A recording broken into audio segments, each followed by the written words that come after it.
দেখ তোরা তোদের মেন যেটা মানে মেন যে জিনিসটা সেটা আগে তোকে জানতে হবে। আমি প্রশ্নটা হচ্ছে কি এইরকম টাইপের পাবি, দেখে নে পরিষ্কার দেখতে পাচ্ছিস তো। এই প্রশ্নটা দেখো, রোল নাম্বার থাকবে প্রথমে, এটা আমি 2023-এর একটা প্রশ্ন। দেখো রোল নাম্বার থাকছে এখানে, নাম থাকবে এবং রেজিস্ট্রেশন নাম্বার তোরা দিবি, তারপরে পেজটা খুলবি। এবার দেখো আমি তোমাদের এই পেজটা যে খোলাচ্ছি, এইরকম তোমাদের আমি একটা গ্রুপে পাঠিয়েছিলাম এইরকম পেজ। এই পেজটা তুমি দেখে নাও, সেই পেজটা আমি খুলছি, তোমরা দেখো। প্রথম ফাদার সেলফ আছে। ফাদার সেলফ মানে এইটা তোমাদের এবছর ফাদার সেলফও থাকতে পারে অথবা দ্য ক্যাট। ওই জন্য এইখানটা আমি তোমাদের বলবো আজকে আর একদিন দুদিন বাকি রয়েছে, তো আজকে তোরা অন্তত যদি মনে করিস যে আমি ইংলিশটা পড়বো, তাহলে ফাদার সেলফটা গোড়া থেকে শেষ পর্যন্ত একবার রিডিং করে নিবি, তার ওয়ার্ড মিনিং করবি। তারপরে দ্য ক্যাটের হচ্ছে সবাই খুব ভালো করে তোরা জানিস, সুন্দর করে তোরা রিডিং পড়বি, তার কিছু মানে যেগুলো আছে সেগুলো করে নিচ্ছিস। তাহলে সিন, এই দুটো সিনের মধ্যে এবছর একটা সিন আসছে, আর একটা লাস্ট যেটা রয়েছে তো পোয়েম থেকে। দেখো এখানে পোয়েম আমি দিয়েছিলাম, এইটাতে পোয়েম দেওয়া হয়েছে কি বলতো, মাই ওন টু ফ্যামিলি, অর্থাৎ ফাদার সেলফের সঙ্গে মাই ওন টু ফ্যামিলি আমার সাজেশনে আমি দিয়েছিলাম। এবং তোদের লাস্ট মিনিং কিছু অ্যাডভাইস আজকে ডেকেছি আমি, সেটাও তোমাদের আমি বলে দিচ্ছি। লাস্ট ওটাকে আমি রিপিট করছি, মাই ওন টু ফ্যামিলি এবং দ্য স্নেল, এইগুলো একবার রিডিং পড়বি। এর পোর্টস ফর্মে আমি বইয়ের নাম ধরে বলে দিচ্ছি, হাইলাইটেড যে পোর্টস ফর্মগুলো আছে, লাইন বাই লাইন যে ব্যাখ্যা রয়েছে, অন্তত কাইন্ডলি তোরা ওটা করিস। যদি হাইলাইট আছে তো সবাই রেখে তো, যদি তোরা মনে করিস আমি হাইলাইট থেকে ছবি তুলে পাঠিয়ে দিচ্ছি, তোদের গ্রুপে আমি করে দেবো, কোনো অসুবিধা নেই। তুই একবার দেখে যাবি, কিন্তু লাইন দেখে তুই প্রশ্ন তুলবি, সেক্ষেত্রে তোকে নাম্বার কিন্তু কম পাবে। আচ্ছা সব থেকে বড় কথা, আমি তো স্কেল থেকে প্রশ্ন কিরকম পড়বে আমি লিখে দিয়েছিলাম একবার একটা ক্লাসে, সেই প্রশ্নগুলো তোরা বার করবি, সেই প্রশ্নগুলো বার করে তোরা করবি। বাদ দে, আমি ডাইরেক্ট এখানে চলে এলাম। আমি আর নতুন করে তোকে বলার নেই, আনসিন কি প্যাসেজ দিয়ে তোদের আসবে, রিপোর্ট রাইটিং আকারে আনসিন আসতে পারে, আমি আগেও বলেছি আবারও বলছি। যেমন চন্দ্রযান কি 3, 1 2 3, আবার ব্যাক করছে অনেক জায়গায়, আমি দেখছিলাম যে চন্দ্রযান 2 অনেকে দিয়ে দিয়েছে, তো এটা হতেই পারে। সব থেকে এটা রিসেন্ট ঘটনা এবং সব থেকে কি বলবো ইম্পর্টেন্ট তোদের, কিন্তু রিসেন্ট টপিকের ওপর কোনোদিন রাইটিং স্কিল তোরা না করলেই মনে হয় ভালো হবে। তো যাই হোক, আনসিনের পোর্শনটা তোরা বুঝতে পেরেছিস। গ্রামার নিশ্চয়ই প্র্যাকটিসের উপর ডিপেন্ড করে এটা হবে। এবং লাস্ট যেটা আমি বলবো তোমাদের, যে ওই আনসিন থেকে যে ওয়ার্ড মিনিং থাকে, ওই ওয়ার্ড মিনিং গুলো আনসিনের সময় করার সময় তোমরা দেখে যাবে। প্রথম যখন আনসিন তোমরা পড়বে, যেমন ধরো আমি আনসিনটা পড়ছি, যে আনসিন এখানে একটা আছে, এটা দেখো না আনসিনটা পড়ছি, এই আনসিনটা তোরা সবাই দেখতে পাচ্ছিস? হ্যাঁ দেখতে পাচ্ছিস তো? এই যে দেখ ভালো করে দেখ, আনসিনটা আছে। আমি ধরো এই আনসিনটা আমি পড়বো, এই আনসিনটা এখানে এই যে আনসিনটা আছে, ওই এটা দেখ, তুই পড়ার সময় না কিছু আননোন ওয়ার্ড তুই লাইনে দাগ মেরে চলে যাবি আনসিনে। হলো প্রশ্নগুলো আনসারগুলো করলি, ওই সময় আনসিন করার সময় একবার তুই ডাইরেক্ট গ্রামারে চলে যাবি। মানে এই পোর্শনটা তোকে আমি আসতে বলছি, পুরো সেম টু সেম প্রশ্ন, একদম মাধ্যমিকের এই প্রশ্ন সেম টু সেম একদম যাবি, এইভাবে দেখবি। এবার দেখো এই জায়গাটা আছে মানে সিএর, তাই তো, ভোকাবুলারি। এই যে 6 নম্বর যে প্রশ্ন আছে, 6 নম্বর প্রশ্ন এই ভোকাবুলারি মানে ফাইন্ডিং ওয়ার্ডটা একবার পড়ে নিবি, পড়ে একবার মানে করার চেষ্টা করবি। কিভাবে? বিফোর আনসিন মানে কেন আনসিনের আগে আমি বলছি, আনসিনটা করার সময় তুই একবার এইটা পড়ে নিবি, তার মানে মানেটা বুঝতে পারছিস নিশ্চয়ই। এর সিনোনিম কেউ না কেউ একটু জানিস, তো তখন ওই আনসিনের জায়গায় আননোন ওয়ার্ডগুলো দাগ মারবি, তোরা বুঝতেই পারবি যে এটা হবে। ওই সময় তুই আনসিনটা করে ফেল, কিন্তু তারপরে তোর একটু মাথায় রয়ে গেল যে তোর ওইখান থেকে এই ওয়ার্ডগুলো আছে। তারপরে তুই যখন গ্রামার করবি, গ্রামারটাকে তুই ডাইরেক্ট ওখান থেকে তুই নিয়ে বেছে লিখতে পারবি, একদম সিম্পল। মাধ্যমিকের এখনো বলে দিচ্ছি, মাধ্যমিকের এত বছর আমি এই প্রফেশনে রয়েছি, স্কুলে আছি, তোদের আমি টিউশন জগতে আমি 16 বছর রয়েছি, আমি রিয়েলি বলছি আমার লাইফে কোনোদিন মাধ্যমিকের ইংলিশ পেপার খুব বিশাল টাফ আমি দেখিনি। এমনই প্রশ্ন হয়, মিডিয়াম প্রশ্ন, কোনো কোনো বছর খুব ইজি প্রশ্ন হয়, আর খুব টাফ হয়েছে এরকম আমি কোনোদিন দেখিনি। তবে একটা জায়গায় ঘোরায় শুধু আমি দেখেছি, সিনের কাছে কিছু 2-1টা প্রশ্ন ঘুরি গাড়ি দেয় সিনের কাছে, অথবা রাইটিং স্কিলের 2-1টা জায়গায় ঘোরায়। আর আমি কোনো জায়গায় আমি দেখতে পাইনি। আনসিন খুব সোজা থাকে, পরিষ্কার বলছি, সিনটাই একটু ঘুরানা থাকে, এটা মনে রাখবে, সিনটাই ঘুরানা থাকে। এবার তুমি প্রশ্ন হলো দাদা বা স্যার যে আমরা তাহলে কোনটা টাফ মনে করবো? ইংলিশে টাফ কোথাও তোমাদের মনে করার কোনো দরকারই নেই। তোমরা যেটা প্র্যাকটিস করছো, যেভাবে করছো একদম সেভাবেই তোমরা করো। আমি পরিষ্কার বলে দিচ্ছি, ওগুলোই তোমাদের পড়বে। আর একটা শোনো, সিনটা তোমরা পেয়ে গেলে, এবার গ্রামারটা যখন তোমরা করবে, এখানে প্রথমেই আছে এই যে গ্রামারের যে পার্ট বি, সেকশন বি, এই সেকশন বিটা তোমরা যখন করবে, তো এখানটা তোমাদের বারবার ধরে বলছি, পুরো পিসটা প্রথমে আছে আমরা ভার্ব ফর্ম। আগে না পুরো প্যাসেজটা, এই যে থেকে এই পর্যন্ত প্যাসেজ যা আছে, এই প্যাসেজটাকে না তোমরা আবার পড়ে নেবে, দেখবে যে কোনো ওয়ার্ড পাস্ট টেন্সে আছে কিনা। যখন কোনো ওয়ার্ড যদি তুই সিঙ্গেল ওয়ার্ড পাস্ট টেন্সে পেয়ে যাস, তাহলে তোকে জেনেই নিতে হবে যে এটা পুরো প্যাসেজটাই হয়তো পাস্ট টেন্সেই আছে, পুরো প্যাসেজটাই হয়তো প্রেজেন্ট টেন্স আছে। যদি প্রেজেন্ট টেন্সে কোনো ভার্ব পাস, তো ভার্বকে আগে লক্ষ্য রাখবে। যেমন এখানে এই যে বলছি আমি, দেখো সাডেনলি হি কুড, এই যে কুড পেয়ে গেলাম, কুডটা তো একটা মোডাল অক্সিলারি, আমি পাস্ট এটা এখানে আমি আসবো না। বারেন down with a great gentleman স্যাঙ্ক আপন, তার মানে এটা পাস্টেই আছে, তার মানে পুরো পার্সের কোনো না কোনো টেন্সে হবে, পাস্টের কোনো টেন্সে হবে। কি পাস্ট সিম্পল, পাস্ট পারফেক্ট, বলো পাস্ট কন্টিনিউয়াস অথবা পাস্ট পারফেক্ট কন্টিনিউয়াস। ক্লিয়ার? তো এই 4টে টেন্সের কথা আমাকে ভেবে নিতে হবে। এবার যদি বলে নাও আছে এখন, তাহলে এটা তুই জানিস নাও মানে কিভাবে প্রেজেন্ট টেন্সে হবে, ওটা তো একদম ইজি ব্যাপার।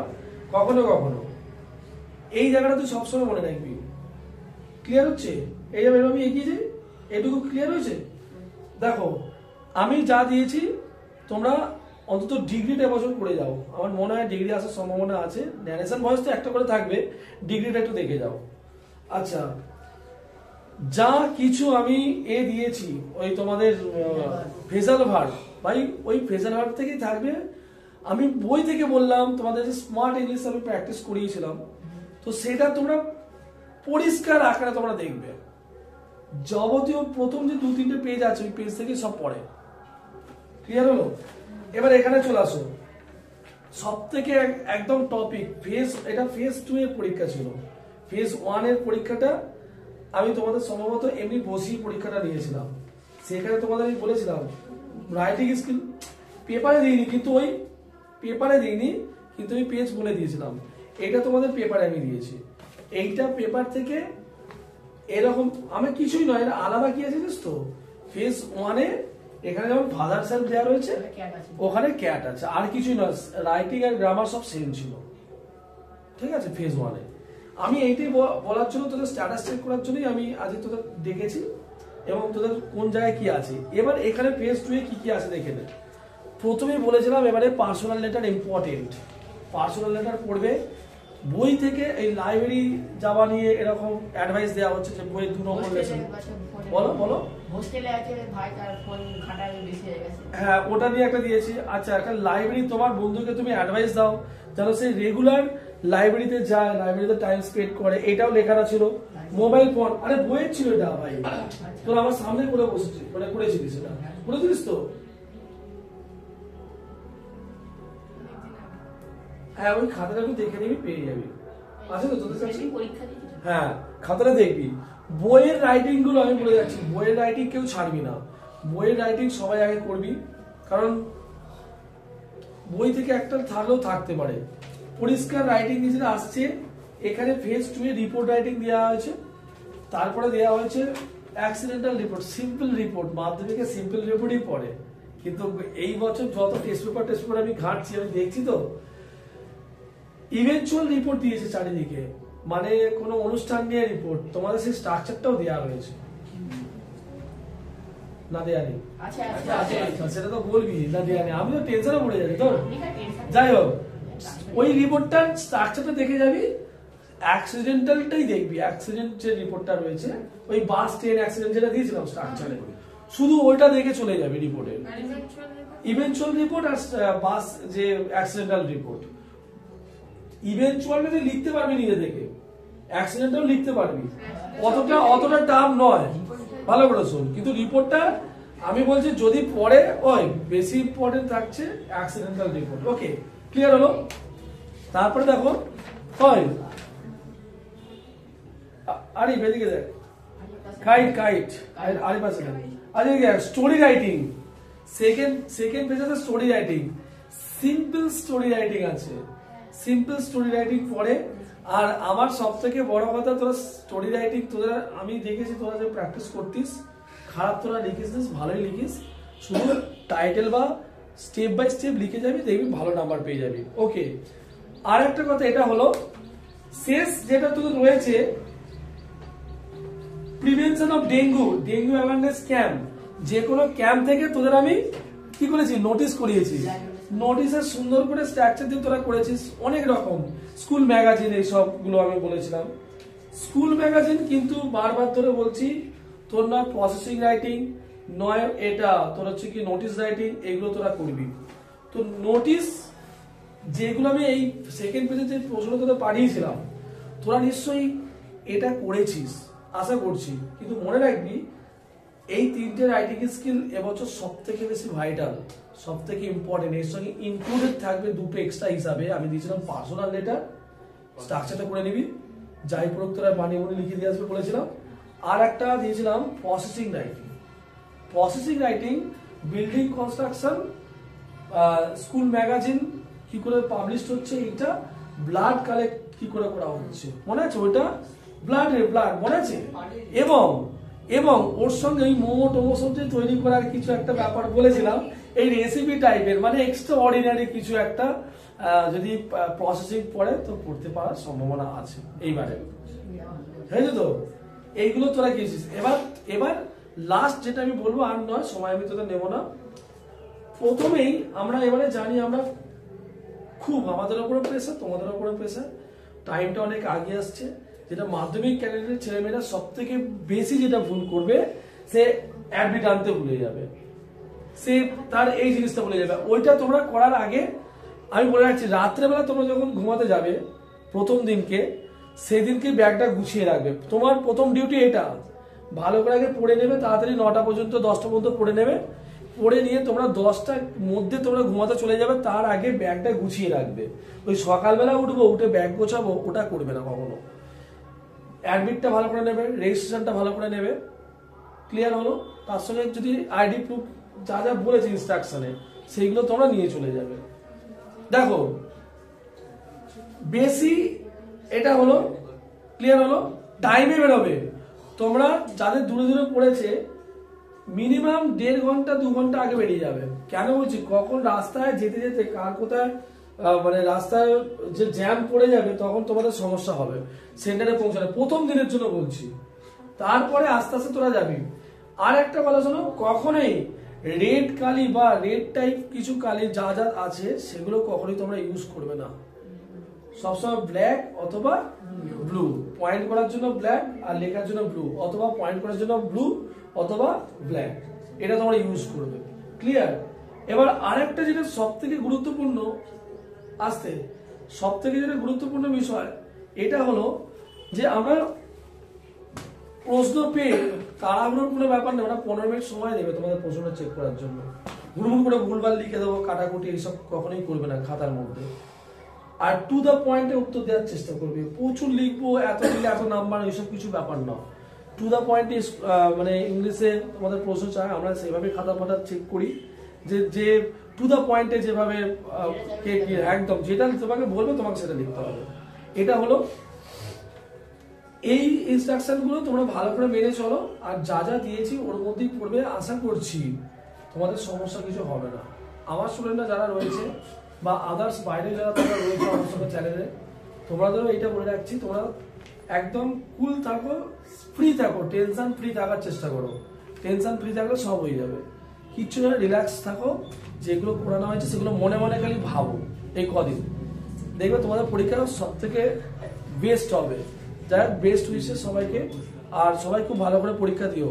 তোমাদের যদি কিছু প্রশ্ন থাকে বলো। স্যার আমি বলছি রাইটিং গুলো মানে যে একটা হিন্টস গুলো একটু আগে পিছনে হলে অসুবিধা আছে? হ্যাঁ বলো ভালো করে, রাইটিং জোরে বলো। গুলো থাকে, হ্যাঁ সেগুলো আগে পিছনে অসুবিধা আছে? দেখো, যে রাইটিং স্কিল ওর বক্তব্য হচ্ছে যে স্যার রাইটিং এর যদি হিন্টস গুলো আগে পিছু করি, ভালো করে শোনো।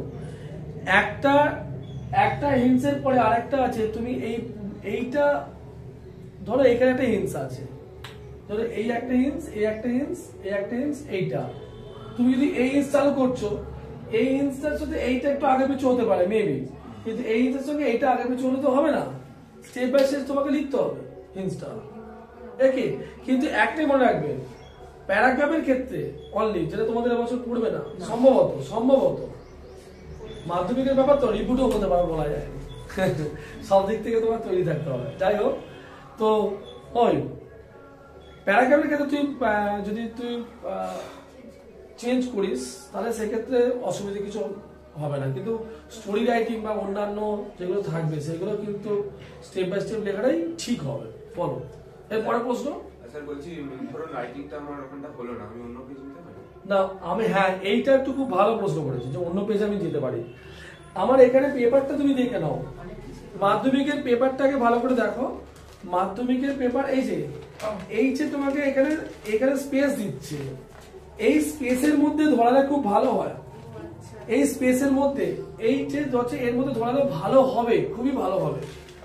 এখানে রাইটিংটা পড়েছে, দেখো আগের বছরের প্রশ্নটা ছিল, এখানে পড়েছে, এখান থেকে এতটা স্পেস দিয়েছি, এরপরে নিশ্চয়ই আমার জায়গা এনাফ জায়গা, আমার আর এর থেকে বেশি 120 ওয়ার্ডে লিখবো ভাই, বা 100 ওয়ার্ডে লিখবো, 100 ওয়ার্ডে লিখবে, 100 ওয়ার্ডেই লিখবে। কেউ যদি 110 করে ফেলে তাতে কোনো যায় আসে না, 90 করলেও কোনো অসুবিধা নেই, কিন্তু সবসময় 100 ওপরে, 100 বললে 110-এর মধ্যে রাখার চেষ্টা করবে, ভালো হবে। আচ্ছা, এইবার তুই বললি এইখানটা যখন আমি লিখতে গিয়ে যখন পুরো জিনিসটা কেটে যাবে তখন আলাদা একটা পেজ নেওয়া যেতে পারে, কিন্তু আমি যেটা সাজেস্ট করবো, কেউ ইংলিশের ক্ষেত্রে পেজ না নেওয়াটাই ভালো হবে, কারণ এই ক্ষেত্রে পরীক্ষক ওই পেজ নেওয়াটা দেখাটা একটা সমস্যা হয়, তো সেটা সমস্যা না হয় সেটা করবি, পেজ নেওয়ার চেষ্টা করবে। তারপরে বলো আসতে। বলছি এগুলো ফেজাল ভার্ব এগুলো কি পুরো বাক্যতে লিখতে হবে? বাক্য তোমাকে তো বক্স দিবে। আচ্ছা, ও এই যে এই দেখে নাও, এই তো ফেজাল ভার্বটা তোমাকে কিভাবে দিচ্ছে তুমি দেখে নাও, আমি বলে দিচ্ছি। দাঁড়া, এই তো এইটা প্রশ্ন, তোমাদের মাধ্যমিকের প্রশ্ন তো এনেছি আমি, এটা দেখো, দেখো তোমাকে এখানে কি দিচ্ছে, দেখো visited, phrasal verb, stop trying, created, এখানে বক্স আছে। এই ভিজিটেডের উত্তরটা কি হবে, খালি উত্তরটা লেখা, এখানে বাক্য এখানে লিখবি, তুমি বাক্যকে অপশন দিয়েছে লেখার জায়গা, তোকে বাক্য লেখার দরকার নেই, খালি উত্তরটা লিখে দিবি। আর কিছু প্রশ্ন সম্বন্ধে কাইট বিউটি হয়ে তোর কিছু জানা আছে? স্যার গ্রামে যে পার্সন স্পিচ চেঞ্জার ছিল, হ্যাঁ ওইটা বদলে ডিগ্রি করে গেল। না আমার কথা শোনো, আমি বললাম ডিগ্রিটা ইম্পর্টেন্ট, বাট এটা বলিনি যে transformation of sentences, simple to complex, complex to simple আর less important, but they are not less important, but they are also important, like degree. And among them I just say you to do it, be careful on degree. ডিগ্রিটার উপর তোকে প্রচুর careful হতে হবে। কেন আমি বলছি, আমার মনে হয় যে ডিগ্রিটা আসার সম্ভাবনা বেশি, কিন্তু তোমাকে ওর সঙ্গে সঙ্গে সবটাই করতে হবে, ট্রান্সফরমেশন অফ সেন্টেন্সেস। এরপরে বলো কার প্রশ্ন আছে? এগুলো তোমরা করো আর ভালো করে তোমরা পরীক্ষা দাও, ঠিক আছে? আজকে তোমরা এসো, যদি কিছু তোমাদের প্রশ্ন থাকে এরপরেও আমাকে হোয়াটসঅ্যাপে জানাবে, আমি তার উত্তর দেওয়ার চেষ্টা করবো অবশ্যই।